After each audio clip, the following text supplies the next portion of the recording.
Nabi SAW, da' ma yaribuka ila ma la yaribuka. Tinggalkan sesuatu yang meragu-ragukanmu kepada sesuatu yang tidak meragu-ragukanmu. Ada hal-hal yang ragu.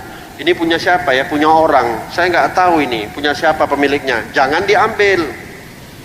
Ini kalau kita nggak ada roti kecampak masih utuh, ini punya siapa ya? Udahlah makan aja dulu. Nanti kalau ada orangnya kita minta izin.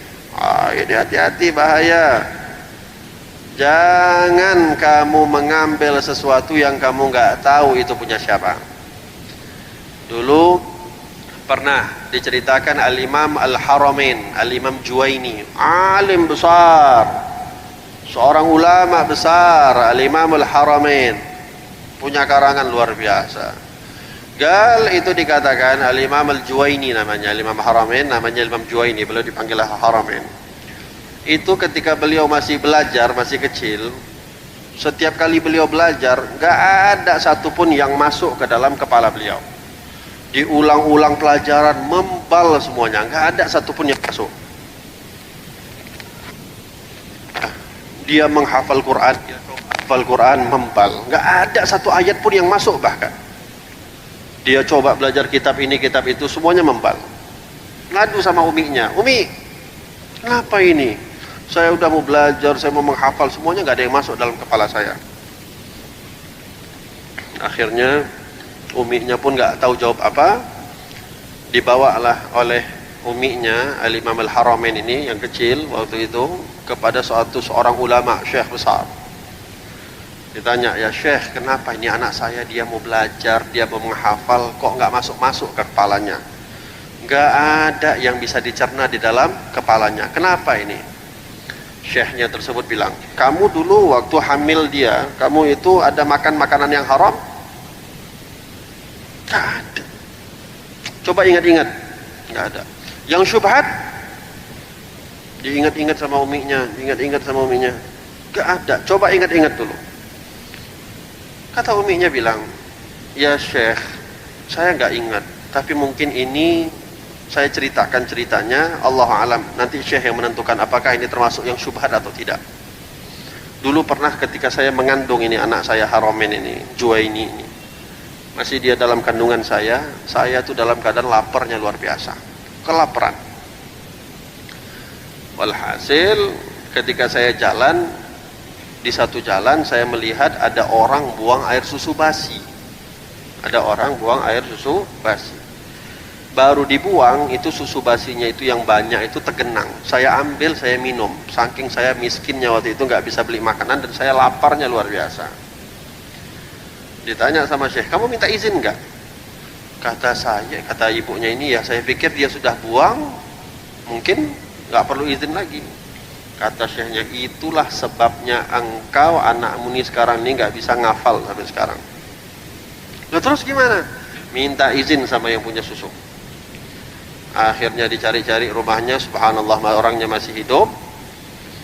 Dia tanya, uminya nanya, ya syekh, ya pak, saya mohon maaf, saya mohon ridhonya.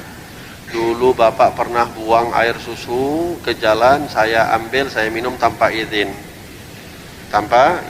Sekarang saya mohon ridhonya. Yang buang susu dia pun heran, kapan? Setiap harinya saya buang susu basi, ngapain pula harus minta izin? Ya pokoknya udahlah, minta izin saja, saya minta ridhonya, tolong diridhoin. Ya udah, orang kamu nggak nyuri kok, ya udah ridho, saya ridhoin. Wah subhanallah, setelah dapat ridho orang tersebut, apa yang dipelajari, yang dihafal oleh Imam Al-Haramain semuanya masuk ke dalam kepalanya Imam Al-Haramain.